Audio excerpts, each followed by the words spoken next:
morning, student of 5th class. I am Simran, ma'am, your English teacher.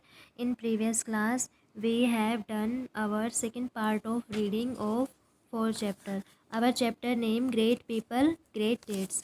Now in this class, we will start our third part of reading.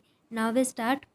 The old woman was not willing to accept it. Willing का मतलब होता है तैयार. बूढ़ी औरत इसे स्वीकार करने को तैयार नहीं थी.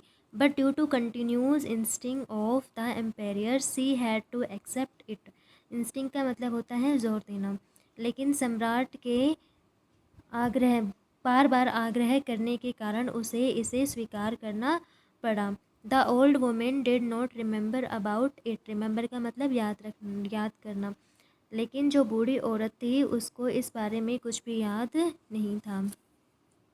This emperor was Napoleon Bonaparte. यह सम्राट नेपोलियन बोनापार्ट था.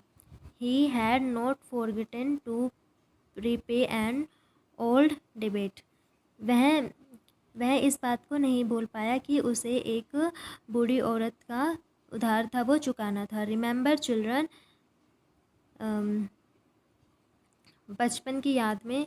It is never too late to correct our mistakes. हम अपनी गलतियों को सुधारने के लिए कभी भी लेट नहीं होते. Honesty of thought and action creates innumerable opportunities in life. Innumerable का मतलब होता है असंख्य. ईमानदारी की सोच और कार्य हमेशा हमारे ज़िंदगी में बहुत असंख्य अवसर पैदा करती है. क्रिएट्स का मतलब पैदा करना.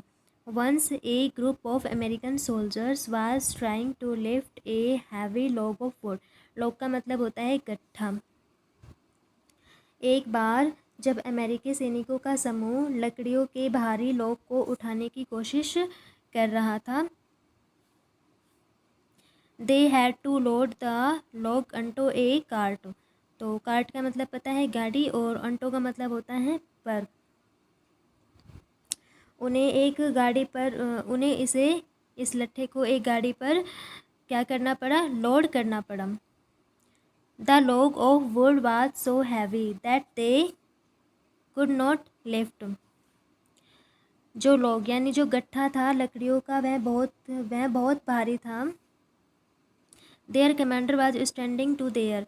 वह लकड़ी के गट्ठे को और कमांडर को एक साथ नहीं उठा सकते थे, यानी उनका वज़न एक साथ नहीं उठाया जा रहा था. But he was very queueless instead of helping the soldiers. लेकिन जो कमांडर था वह क्या था, बहुत ज़्यादा कठोर था. इंस्टेड हेल्पिंग द सोल्जर्स, वह सैनिकों की मदद करते हुए he was shouting at them, और उन पर चिल्ला रहा था. Just then a simple looking person rode by their side. तभी एक साधारण सा व्यक्ति रोड की तरफ से जा रहा था और उसने उनको देखा. He hear the shouts of commanding officers. उसने कमांडिंग ऑफिसर्स के चिल्लाने की आवाज़ सुनी. He stopped his horse and asked the officer. उसने अपने घोड़े को रोका और अफसर है उससे पूछा. Why don't you yourself help the soldiers. तुम क्यों अपने सैनिकों की मदद नहीं कर रहे. At this the officer got annoyed. इस बात पर अफसर है उसको क्या आ गया, गुस्सा आ गया. ही रिप्लाइड, उसने उत्तर दिया. Why should I help them. मैं क्यों इनकी हेल्प करूं.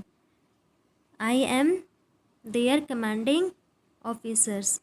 मैं तो क्या हूँ, एक कमांडिंग ऑफिसर हूँ, मैं इनकी हेल्प क्यों करूँ. Okay class, and thank you. Our third reading part is complete, and next class में